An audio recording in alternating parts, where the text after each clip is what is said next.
so tempting to go in and pinch it. Don't think I'd be allowed in though.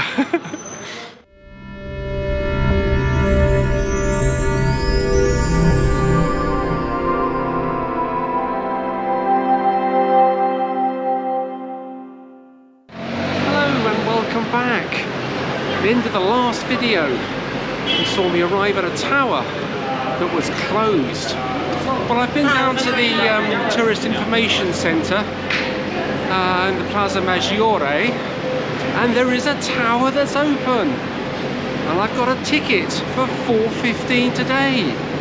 So I'm quite looking forward to actually going up a tower and looking at the views over the city of Bologna. Now the tower is located at the other end of this street, and this street is called Via Ugo Bassi, and it's named after a Catholic priest and Italian nationalist called Ugo Bassi, and he was born at Centro in the Emilia-Romagna region. I think I said that right. And received his early education at Bologna University. And he was chaplain to the army during the uprising of 1848. And he was shot by firing squad, aged just 49, a year later in 1849. And there's a statue of him just across the road here, which is rather nice to see.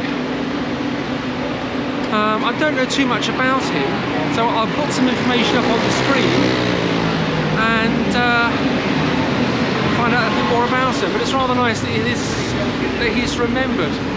And of course, when I was here yesterday, I went to the place of the revolution and the monument in the Piazza Otto Augusto. So it's nice to make a connection with somewhere else I've been in the city of Bologna. But let's head up here a little bit further and see what else we can discover on the way up to the tower.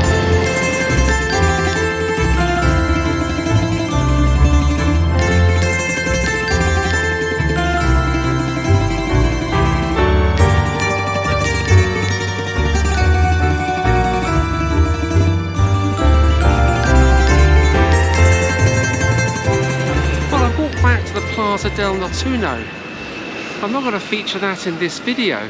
What I do want to look at is the Palazzo Enzo, which is just next door. It's actually where I had the coffee in the last video.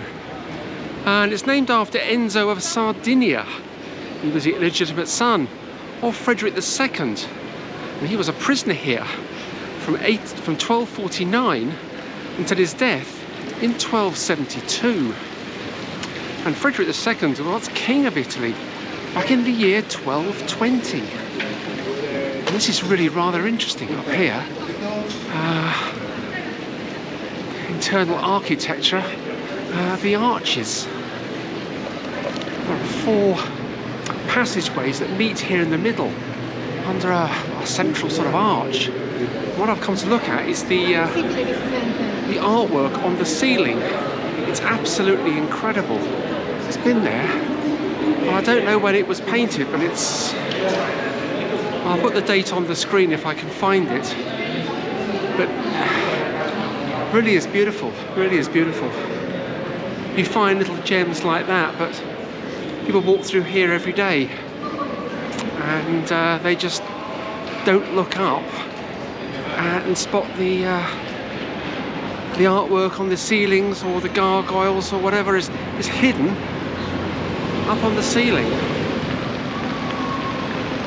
which is a shame. But a bit further up, down one of the back streets now, this is looking like cafe territory down here, Via degli Uffici. My Italian pronunciation is letting me down at the moment. This looks lovely down here. Hopefully, and try and find somewhere for lunch.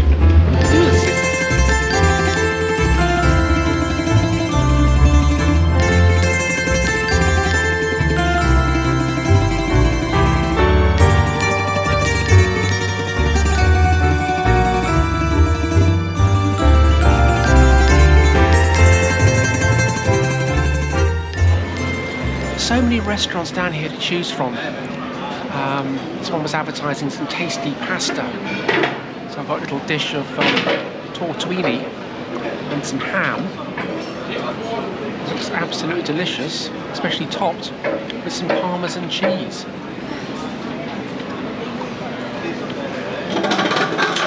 It tastes absolutely divine. I eat Italian food around the world. Well, I cook it at home regularly, but I can't replicate these flavours. The best place to enjoy Italian food is in Italy, and absolutely delightful. Got a little bread as well, so it's dip it into the sauce, and the Parmesan topping.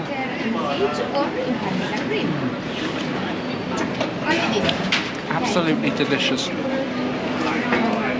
So I'm going to finish my lunch and then head off down to the tower. I've got a ticket for 4 o'clock, and I can climb the tower, look at the views over the city of Bologna. This is something I've wanted to do since I booked this trip over a year ago. So first, I'm going to finish my tasty pasta dish.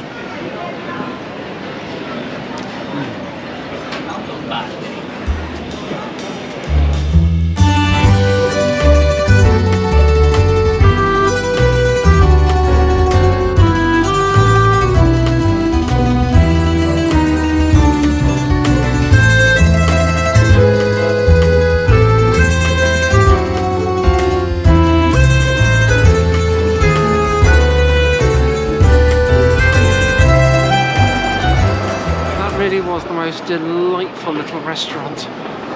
The flavours of that pasta, absolutely wonderful. And I've got 3 more days here in Bologna to enjoy more delicious Italian food. But I was walking down to the end of the street towards the Plazzo della Mercanzia.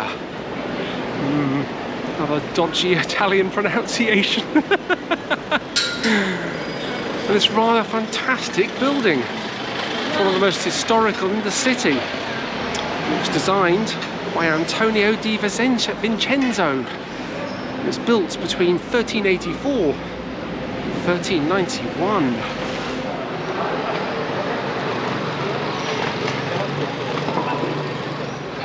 The building actually contains all the original recipes from all the famous dishes created here in Bologna. So the original recipe for spaghetti bolognese, or perhaps I should say the original recipe for a bolognese sauce, is housed in there. So tempting to go in and pinch it. Don't think I'll be allowed in though. Just as well. But let's walk around the corner, because I've arrived at the tower I've come to go up. So just gonna have a walk around the base, see what I can discover, and then go up this tower. I am really looking forward to this.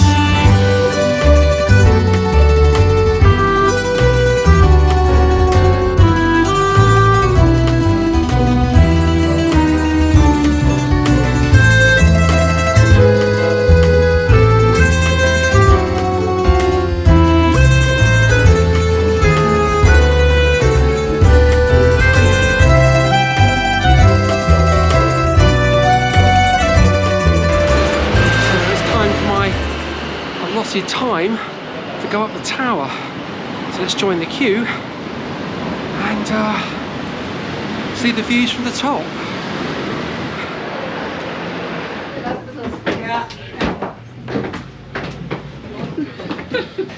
It's 498 steps all the way to the top.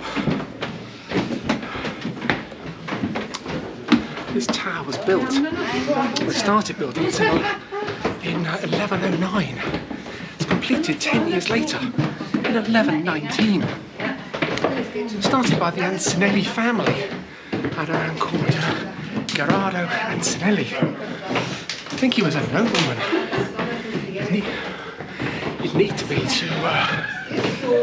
to afford this tower. Quite magnificent structure as well.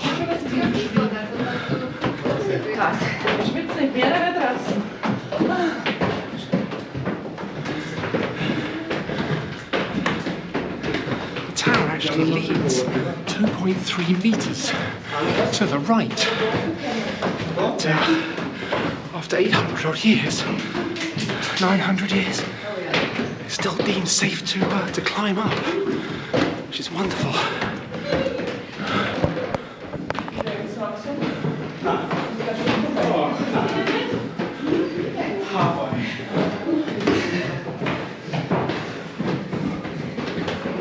Getting a little puffed out. Definitely burning a few calories today. Gosh. So I'll see you at the top.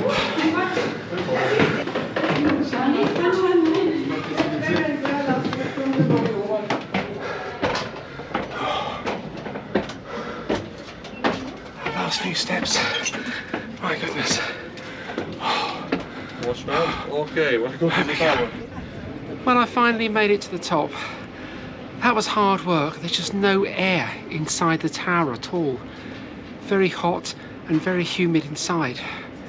But I've made it up to the top and climbed all 498 steps. And the views, well, it was worth the climb. So this is where I end the video. Thank you so much for watching. Don't forget to hit that subscribe button and follow my journey. And we'll see you for part 3 very soon.